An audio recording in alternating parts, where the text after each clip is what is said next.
I'm curious about, you said kind of like making things better.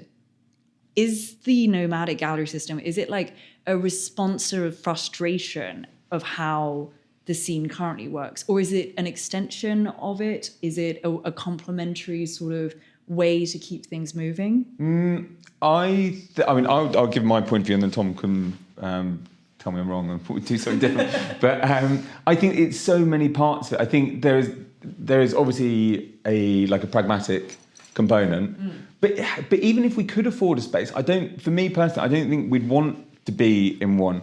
Like I said, I've worked in galleries for ages, and just being in there, it's more exciting to keep things moving. And being there, putting a 2-week show on, if you the first week of any exhibition will be really busy. After that, it dies, and then in the last week, it picks up again. So I just don't think you need to do it that way. I think there's the excitement of putting on new projects all the time and working in different spaces and working with different people and keeping it moving. So there is a bit which is a response to the reality, but then there's a bit which is also a bit aspirational and saying we want to do things differently because I think there's a more interesting, fun way of doing it. Mm-hmm. Yeah, I think that's about it.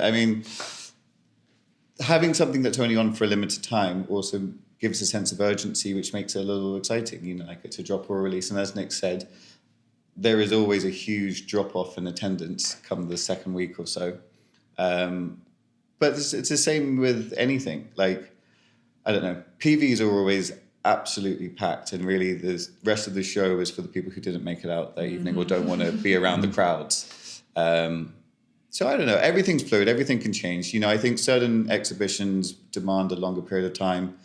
Some things it's really, to get there and see it. And also when there's an urgency to see these works before they get sold, Yeah,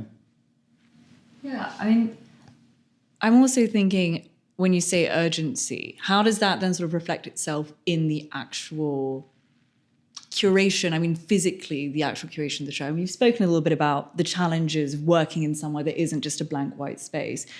Do you know what it's going to look like when you start making these shows, or do you sort of adapt while you're putting stuff up and you're making the hang? It's definitely a fluid adaptation process, 100%. And so with this show as well, with the limited time that we have in there, we're also sort of constrained that we've got to make that space true again once we leave. But what we really plan to do this show with the topic of Are We Really Here is there's a lot of work in this show. There's 45 to 50 works. Oh, wow. So it's really with 14 artists. So it's covering a lot of the space, and it's going to be hopefully some of that overwhelming sensation of being online without being actually overwhelming. Mm-hmm. But you'll get to enjoy the work with the idea that you've been hit with a tidal wave of great information of art.